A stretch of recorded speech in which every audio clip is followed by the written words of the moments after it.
Most of us men are hunters. We aim and shoot. Just look at a girl and a sister that looks like what you want. You aim and shoot and hit target, and then you know nothing about being a husband. You don't cultivate. You only know how to hunt and eat the fruit of what you did labor for. He's only a hunter that will enter a bush. He didn't rear the animal. Kill the animal and eat. He's a partaker of the fruit of, he didn't labor.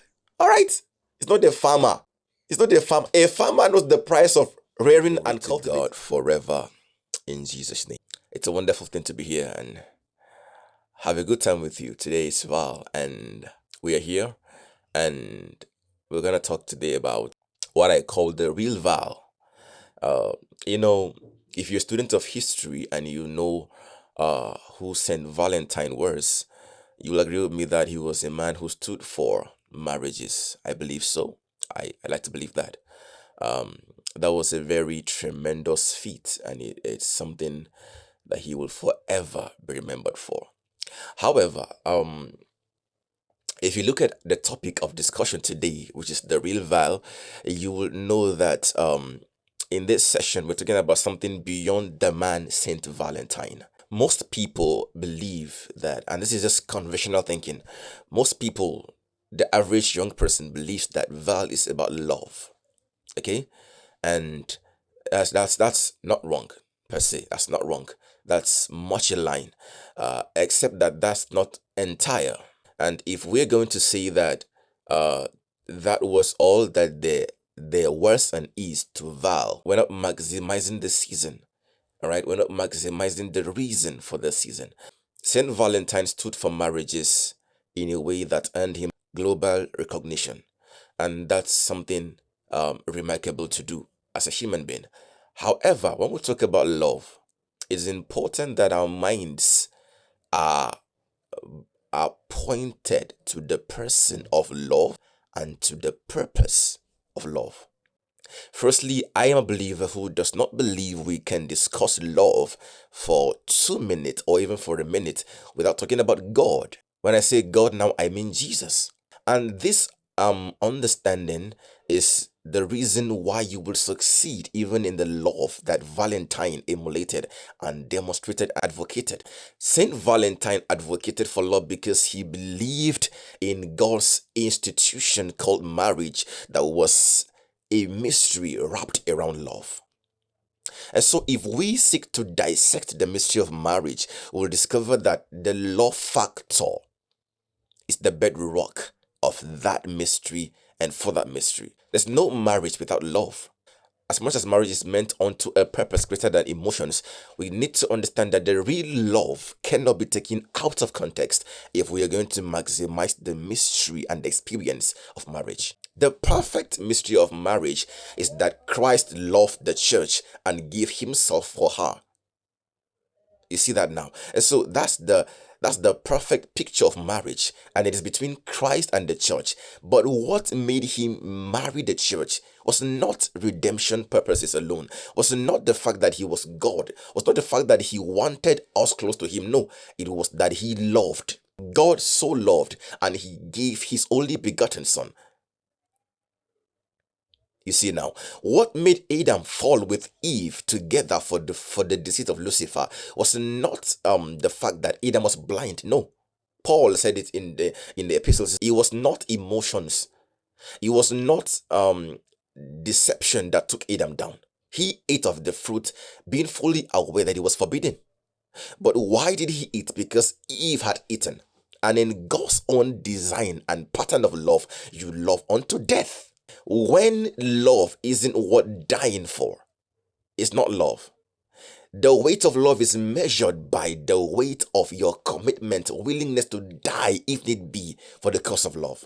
If you can only live for love, you don't love yet. If you can only live for love, you don't know what love is. But if you're willing to die because of love, you then know what. And the second Adam just made the same model manifest. He who knew no sin became sin, that you will become the righteousness of God in him. He took your sin. He knows you were spotless. He knows you were sinless. But because he wanted to share in your life, he wanted to be your husband, and he had to earn it. He risked dying for you. And so at the foundation of marriage, love and commitment are invariable factors, non-negotiable factors that will have to be in place lest the marriage will fail. This is the love that we're talking about. And this love is not emotional. We give love a feminine description today. We feel love is something that has to do with the opposite sex, especially for men. We feel like love is something emotional, it's a feeling. Before I go far, I will stop here and define the word feeling for you. Feeling is the voice of your body. Take it no further. That's as far as it goes. But in the realm of God, there's no feeling. Feeling exists in the three-dimensional realm. In the spirit realm where God is, there's no feeling. So if God says he's the love, what is he saying? Definitely not a feeling. Marriages are collapsing a feeling because we don't understand these things. A revelation is powerful because in every revelation is a commensurate empowerment that makes you fit and apt to work in what the revelation brings to your notice. What is love? What is love? 1 John 4:18. Whoever does not love does not know God because God is love. This is the primary, fundamental, foundational definition of love that you must never forget if you will love like God does. Because the man is meant to love the woman as Christ loved the church. If a man is going to walk in the experience of this kind of love, the man has to be aided by the Spirit of God. The man has to be aided by the Spirit of God. So we're defining love today. The real Valentine, don't forget. This love is the commitment, the sacrifice, the passion, and the desire to pleasure someone. I had to go around this words because there are 4 words that you can take away and have love: passion, sacrifice, commitment, and pleasure. When all you want is the pleasure aspect, that is a feeling, that is something emotional that even animals can afford. But the presence of a spirit in you means you have the capacity to passionately be involved even if it is sacrificial. Yeah. And in my opinion, what you do for pleasure is not a true measure of love, but what you do sacrificially is a greater and a more realistic measure of love. Real Val, he'll take us to begin to examine the foundation of love and the marriage we all have with Jesus as men and women. Maybe you thought today I would talk about man and woman, how to live in a happy home. That will be later on, if need be possible.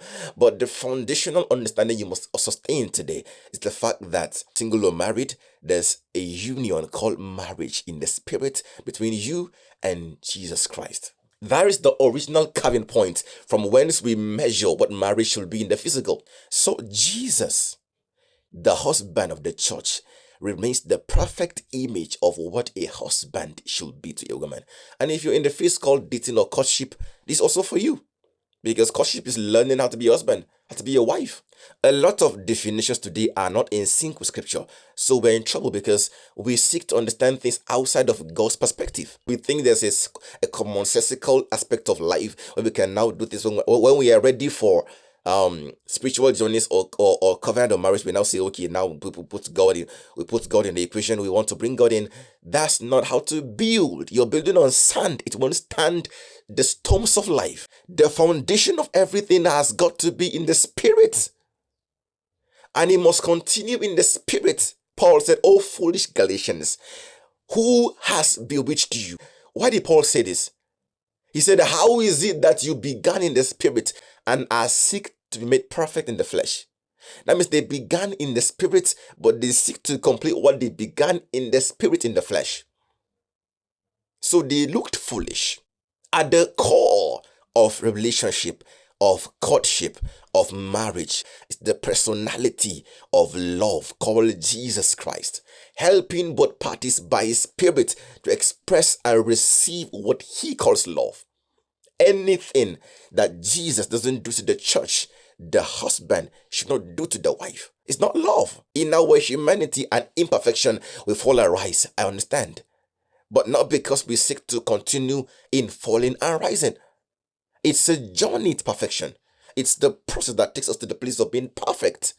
But we take it with humility because we are clear We are earthen vessels. But the goal remains that a union be achieved that reflects perfectly what exists today between Christ and the church. Love so pure, love so perfect, love so unfailing, infallible. We've defined love from God's own perspective.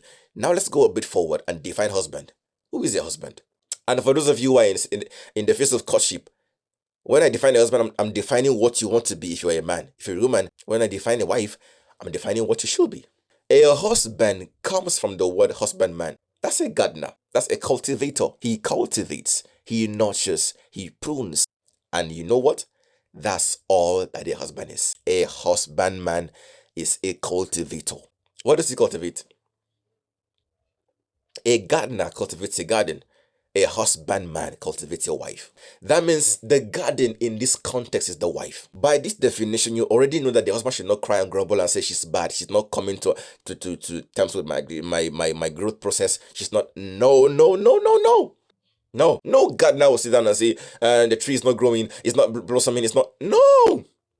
He knows there's cultivation to be done. If it's not growing, why? Examine it. Check it out. I'm just helping you now restore your marriage if you're broken.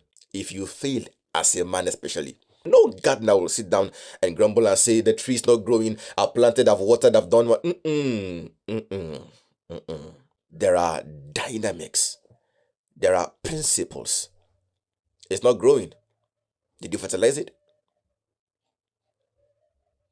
A lot to do. Even the fertilizer, the different kind of fertilizers. There's the weeding, the pruning, the fertilizing, the watering. There's just so much there's just so much a farmer can do and bring out fruits in no time. If she's not being what you think she should be, she's your raw material. She's in your hands. Cultivate her. Bible says he washed the church, purifies the church, cleanse her, and present her to himself. That's a gardener. That's the work of a gardener. The husbandman should be the first partaker of the fruit of the vine. Why? Because he's the one that made it. He labored. What he found was a raw material. He planted, he watered, he cultivated, and at the end of it all, who should partake first? If not that man, tell me. Being the first partaker is not a chance. It's not a favor or a rare privilege. No, it is reward. It is reward. He paid the price for its maturity. He did the cultivation. When I get to speak at marriage and relationship seminars or talks on marriage, I'm always not bent towards bringing new rema and new reasons why, several reasons why your woman can be the. I always try to bring people back to the foundational coordinates: Christ, the church, and love. If we understand these three things, the place of Christ, the place of the church, the reality and mystery of love that is between Christ and the church, most marriages will heal automatically. Believe me, this is the real vow. Love the way God does. The husband is supposed to be the caretaker. Now, a lot of us men, sadly so, are not gardeners. A gardener trains, he cultivates. Most of us men are hunters. We aim and shoot. Just look at a girl, at a woman, a sister that looks like what you want. You aim and shoot and hit target, and then you know nothing about being a husband. You don't cultivate. You only know how to hunt a prey and eat the fruit of what you did labor for. I mean, it's only a hunter that will enter a bush or a forest and target an animal he didn't rear. He didn't rear the animal. Kill the animal or maim it at first, kill it and eat. Is a partaker of the fruit of, he didn't labor. All right? It's not the farmer. It's not the farmer. A farmer knows the price of rearing and cultivating. A hunter doesn't. He only gets to an open field where it's nobody's business, aims and shoots. A lot of us men are like that. We don't want to pay the price of cultivating a woman. Meet a raw material, cultivate her, raise her up, grow her up, teach her the word, be the partaker of what she becomes. That's the fruit of your labor. We don't want that. We don't want that. We want to be the harvesters, not the cultivators. A wife is not a woman that is pregnant, or a woman that puts to bed, or a woman that has a husband, or a woman that wears a wedding ring. That's not what a wife is. The Bible says, he that finds a wife finds a good thing. He didn't say he that finds a woman. So he didn't find her already married. However, when he found her, she was already a wife. He that findeth a wife, he that findeth a wife, he finds a wife, not a woman. If you are a man, don't seek to find a woman, you will be in trouble. If you are a man, don't seek to find a girl, don't seek to find a chick or a lady or a damsel, you will be in trouble. Seek to find a wife. Only a wife can submit to the process of growth. Ayalapa. Only a wife can submit to the process of growth and transformation. Only a wife can be changed into a mother. Because being a mother too is not having children. It's not having children. It's not being pregnant. No. The Bible even calls wife a thing, not a woman. He finds a wife, finds a good thing. It's not a living entity. A wife is not a person, it's a thing. It's a virtue. It's a virtue that can be found in women. Same with the word mother. If man is a virtue. Because normal man without being a man by God is a male. And in fact, many women are marrying males. So there's a danger when a husband marries a female, or a woman, or a damsel. A husband has to marry a wife. And wife, don't you marry a man, don't you marry a male, he can give birth, doesn't mean he's a man. Grace for reproduction is not maturity, it's not manhood. It's prove you are a male. That's what it is. And so we need to get these things right. Alright. When we have an understanding of what it means to be a wife, what it means to be a husband, what it means to be a father, a mother, the goal of St. Valentine would have been met, would have been achieved. Because marriage in itself is not an end, it's a means to an end. Apostle Paul will say it portrays the mystical union that's between Christ and the church. That's what marriage is. And so real vow is having in place and defined the reason for your union, which is Christ, how you should communicate the love perfectly explained by Christ, and the end of that love. The goal of that love. End means the goal of that love. Nothing happens for nothing. There's a goal, there is an end. As you journey, as you celebrate vow, just know that it's not entirely an emotional thing. It's not man and woman thing. It is Christ and the church. And it is love, not a feeling, not emotion, not vibes. It is purpose. It is purpose. Christ and the church is not a fleeting feeling. It's purpose. It's purpose.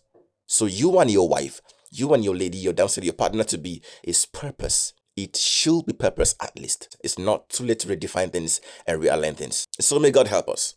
May God grant us grace to maximize the benefit, of the season. Val is a season for commitment, for dedication, for purpose, not for fun and pleasure.